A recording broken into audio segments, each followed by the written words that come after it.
Globe TV, সবার পাশে সবার সাথে। গ্লোব নিউজ নিয়ে এখন আমি সুপর্ণা রয়েছি আপনাদের সঙ্গে। এক নজরে দেখে নেব আজকের বিশেষ বিশেষ খবর। দর্শনার্থীদের ঢল সামলাতে কিউআর কোড ও জিপিআরএস। কয়েক ঘন্টার মধ্যে উদ্ধার নিখোঁজ স্কুল পড়ুয়া। ভারত বাংলাদেশ সীমান্ত এলাকা শ্মশানীর দুর্গাপুজো। দুটি জায়গায় বন্ধ হতে বসেছে মা ক্যান্টিন। সহজ পাঠ থিমের উপহার।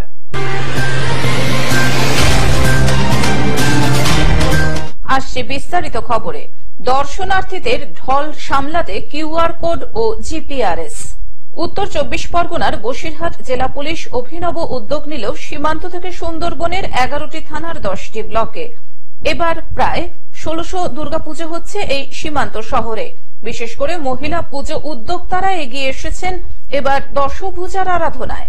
রাজ্য ও দেশের মানচিত্রে বসিরহাটের পুজোর একটা আলাদাই ঐতিহ্য রয়েছে। একদিকে বনেদি বাড়ি, জমিদার বাড়ি, রাজবাড়ির পুজো দেখতে দেশ বিদেশ থেকে বহু দর্শনার্থী এসে ভিড় জমান বসিরহাটে। পাশাপাশি দুই বাংলার বিসর্জন ঘিরে আবেগ প্রাচীনকাল থেকেই ঐতিহ্য বহন করে চলেছে। বসিরহাটের পুজোয় দর্শনার্থীদের ঢল সামলাতে জেলা পুলিশের উদ্যোগে কিউআর কোড স্ক্যান করলে জিপিআরএস চলে আসবে। সেখান থেকে গুগলে চলে গেলে কোন পথে কোন রাস্তায় দুর্গাপুজোগুলো হচ্ছে সেই রোড ম্যাপ পাওয়া যাবে। পাশাপাশি উৎসব চলাকালীন কোনো অপপ্রচার হলে কড়া হাতে দমন করবে একদিকে 24 ঘন্টা পিঙ্ক মোবাইল ভ্যান, সঙ্গে উইনার্স বাহিনীর সদস্যরা। কোনো অপ্রীতিকর ঘটনা আমরা বরদাস্ত করব না, জানিয়ে দিলেন বসিরহাট পুলিশ জেলার পুলিশ সুপার হোসেন মেহেদি রহমান। এদিন পুজোর কিউআর কোড জিপিআরএস এর উদ্বোধন করলেন অতিরিক্ত পুলিশ সুপার পার্থ ঘোষ ও দুর্বার ব্যানার্জি, বসিরহাট মহকুমার শাসক আশিস কুমার, ডিএসপি হেডকোয়ার্টার দীপাঞ্জন চট্টোপাধ্যায়, উত্তর 24 পরগনার সহ সভাপতি বীণা মণ্ডল, বসিরহাট দক্ষিণের বিধায়ক চিকিৎসক সপ্তর্ষি বন্দ্যোপাধ্যায়, বসিরহাট পৌরসভার চেয়ারম্যান অদিতি মিত্র রায়চৌধুরী। এছাড়াও 11টি থানার পুলিশ আধিকারিকেরা এই উদ্বোধনে হাজির ছিলেন। মহিলা ও পুরুষ পরিচালিত বারোয়ারি ক্লাবের সদস্যদের হাতে কিউআর কোড ও গাইডলাইন তুলে দেওয়া হয়। এই উদ্যোক্তাদের সাধুবাদ জানিয়েছেন পুজো কমিটি সহ বসিরহাট ও সুন্দরবন থেকে সীমান্ত শহরের সাধারণ মানুষ। বসিরহাট জেলা, আপনারা যদি বসিরহাট জেলার জিওগ্রাফি দেখেছেন তো অনেক বিস্তীর্ণ একটা এলাকা আছে এবং অনেক কি বলবো ছোট ছোট জায়গায় পুজো হয়, যেটাতে অনেক গ্রাম থেকে লোক শহরে আসে, এখানকার লোক বাইরে যায়। তো অনেক সময় হয় যে রাস্তা চিনে না বা কোথায় যেতে হবে ওটা জানে না। তো লোকের সুবিধার জন্য আমরা এই সমস্ত পূজা প্লট করে দিয়েছি ম্যাপে, যেটাতে যারা কোন দিকে যেতে হবে ডাইরেকশনস পেয়ে যায়, এটা লোকের জন্য ইজি হয়ে যায়। বসিরহাট থেকে শ্যাম বিশ্বাসের রিপোর্ট, গ্লোব নিউজ। কয়েক ঘন্টার মধ্যে উদ্ধার নিখোঁজ স্কুল পড়ুয়া। কয়েক ঘন্টার মধ্যে নিখোঁজ স্কুল পড়ুয়াকে উদ্ধার করল ঝাড়গ্রাম থানার পুলিশ। যুগের পরিবর্তনের সাথে সাথে পড়াশোনারও কিছুটা পরিবর্তন ঘটেছে। পড়াশোনায় মন বসছে না পড়ুয়াদের। পড়াশোনা নিয়ে বাড়িতে বকাবকি করায় সাকরাইলের কুলটিগড়ি থেকে নিখোঁজ স্কুল পড়ুয়া। বাড়ির লোকজন খুঁজে না পেয়ে সাকরাইল থানায় নিখোঁজের অভিযোগ জানায়। ততক্ষণে অভিমান করে সাইকেল নিয়ে বেরিয়ে আসা স্কুল পড়ুয়া 35 কিলোমিটার সাইকেল চালিয়ে উপস্থিত হয় ঝাড়গ্রাম শহরের বিভিন্ন দোকান চত্বরে। কাজের সন্ধানে ঘোরাঘুরি করতে থাকে সে। তখনই ঝাড়গ্রাম থানার পুলিশের চোখে পড়ে এই নাবালক। সেখান থেকে ঝাড়গ্রাম থানার পুলিশ নাবালককে উদ্ধার করে থানায় নিয়ে আসে এবং জিজ্ঞাসাবাদ করলে পরিচয় জানতে পারেন ঝাড়গ্রাম থানার পুলিশ। পরিবার সূত্রে জানা যায় স্কুল পড়ুয়া পুলিশকে জানিয়েছে পড়াশোনার খুব চাপ, মা শুধু পড়াশোনা করতে বলে, ঠিকঠাক খেলাধুলা করতে পারি না, যার কারণে আমি বাড়ি থেকে ঝাড়গ্রাম চলে এসেছি। যুবকের দাবি পড়াশোনার সাথে সাথে খেলাধুলা করতে দিতে হবে তাকে, তাহলেই সে বাড়ি ফিরে যাবে। শেষমেশ ঝাড়গ্রাম থানার পুলিশ স্কুল পড়ুয়ার মা বাবাকে ঝাড়গ্রাম থানায় খবর দেয়। পরিবারের লোকজন ছেলেকে সুস্থ স্বাভাবিক অবস্থায় কাছে পেয়ে ঝাড়গ্রাম থানার পুলিশকে সাধুবাদ জানায়। ছেলে স্কুলে একটু বাচ্চাদের মধ্যে তো বদমাশি হতে থাকে, তো এটা আমি বলেছিলাম, স্কুলের মাস্টার আমাকে বললো যে এরকম বদমাশি করেছিল। ওরা ওর মাকে বলেছিলাম যে এরকম এরকম করেছে, আমি তো বাড়িতে ছিলাম না, তারপরে ওর মা হয়তো কিছু বকাবকি করেছে, তার জন্য ও বেরিয়ে এসছে। আমি কর্মসূত্রে গেছিলাম, 6টার সময় আমি খবর পাই যে ছেলে বাড়ি ফিরেনি। চারদিকে বন্ধু বান্ধবের খবর লাগাই, কেউ ঠিক বলতে পারেনি। তারপরে চারদিকে খবর লাগালাগির ব্যাপার করে জানতে পারি যে ঝাড়গ্রাম পুলিশ মারফতে আমার ছেলেকে আমি উদ্ধার আমি পেয়েছি। আর বাছুরডোবা গৌরাঙ্গ মিষ্টান্ন ভান্ডারের কাছে ওভারব্রিজের নিচে ছিল। ঝাড়গ্রাম থেকে অরূপ ঘোষের report, globe news. Bharat Bangladesh সীমান্ত এলাকা শ্মশানীর দুর্গাপুজো। একসময় বাংলাদেশের তাঁতিদের হাতে বোনা তসরের শাড়ি দেবী দুর্গাকে পরানো হতো, ভোগ দেওয়া হতো বাংলাদেশের শিবগঞ্জের নামকরা দম মিশ্রি মিষ্টি। কিন্তু সীমান্তের কাঁটাতারের বেড়ায় আজ আটকে গেছে দেবী পুজোর এই সব উপকরণ। দেবী দুর্গার এই পুজোর সূচনা হয় বাংলাদেশে। বাংলাদেশের তাঁতি সম্প্রদায়রা এই পুজোর শুরু করেছিলেন। দেশ স্বাধীন হওয়ার আগে মালদার কালিয়াচক থানার গোলাপগঞ্জ গ্রাম পঞ্চায়েতের ভারত বাংলাদেশ সীমান্ত এলাকা শ্মশানীতে দেবীকে প্রতিষ্ঠিত করেন তৎকালীন তাঁতি সম্প্রদায়ের সর্দার ভোলানাথ চৌধুরী। পরে এই পুজো এলাকার সর্বজনীন পুজো হয়ে ওঠে। 1905 সালে এই পুজো শুরু হয় এই বাংলায়। আমাদের এই শ্মশানী সার্বজনীন দুর্গা পূজা, এটা মিলিত এপার বাংলা ওপার বাংলার পুজো। ওইখানকার তারমারা হওয়ার পূর্বে ওখানকার মিলিত হিন্দু মুসলমান এবং আমার ভারতের হিন্দু মুসলমান যৌথভাবে পূজা উদযাপন করত এবং মিলিতভাবে উৎসব পালন করত। এইখানে প্রতি বছর আমরা মিলিতভাবে পূজা করি। আমাদের পাশে যে বিএসএফ ক্যাম্প আছে তারাও আমাদের সঙ্গে অংশগ্রহণ করে, সর্বতভাবে সাহায্য করে, সর্বতভাবে তাদের কাছে সহযোগিতা পাই এবং তারাও আমাদের কাছে আনন্দের উৎসবে আমাদের সঙ্গে অংশগ্রহণ করে।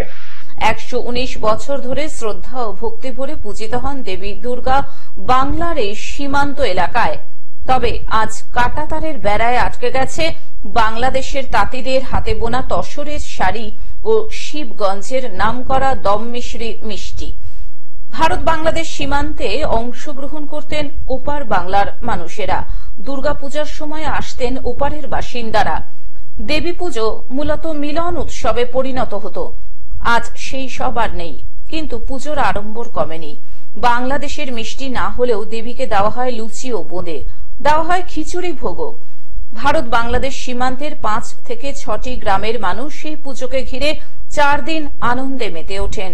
বাউল গান, নাটক সহ নানান লোকশিল্পীদের অনুষ্ঠানও হয় পুজোর কটা দিন।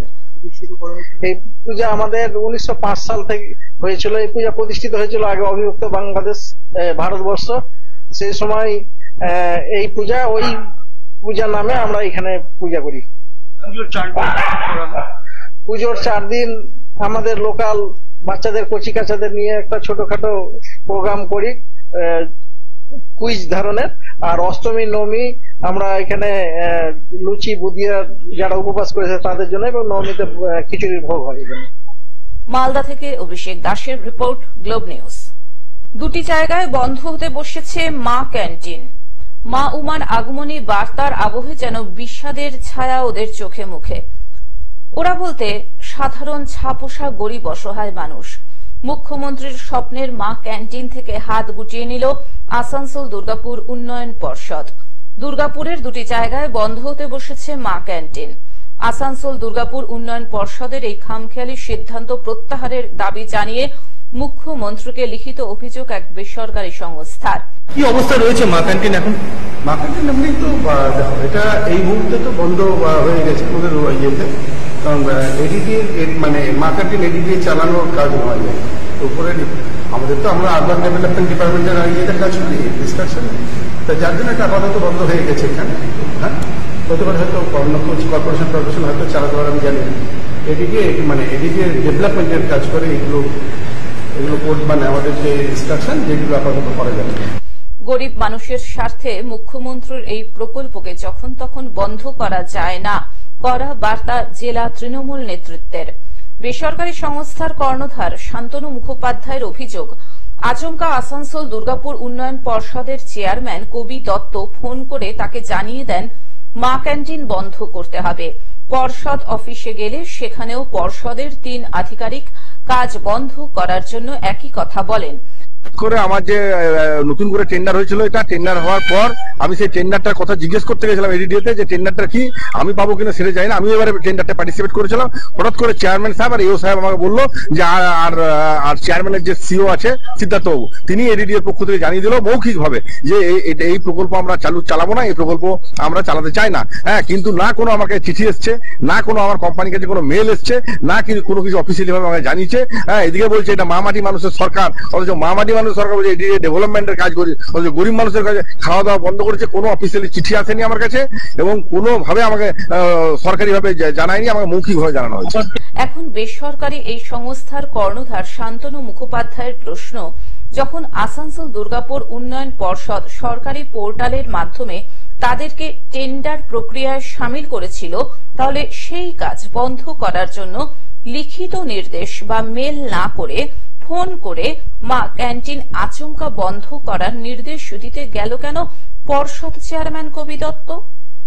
আসানসোল দুর্গাপুর উন্নয়ন পর্ষদের বিরুদ্ধে খামখেয়ালিপনার অভিযোগ তুলে মুখ্যমন্ত্রী মমতা বন্দ্যোপাধ্যায়কে মেল মারফত লিখিত অভিযোগ করেছেন শান্তনু বাবু। দেখুন, এডিডিএ তো কোন সরকারের সঙ্গে আছে, এডিডিএ তো আকাশ থেকে উঠে পড়েনি। এটা সরকারের মমতা বন্দ্যোপাধ্যায়ের একটা প্রকল্প, মা ক্যান্টিন, 5 টাকায় মাছ ভাত গরিব লোকে খেতে পাবে। তার প্রচেষ্টা সব জায়গায় চলছে, দুর্গাপুরেও চলবে। আমরা ওনার সঙ্গে কথা বলে নেবো, যিনি চেয়ারম্যান আছেন, এবং কি করে চালানো যায় তার ব্যবস্থা করবো, বন্ধ হবে না। উত্তরে আসানসোল দুর্গাপুর উন্নয়ন পর্ষদের চেয়ারম্যান কবি দত্তের জবাব, সব অভিযোগ ভিত্তিহীন।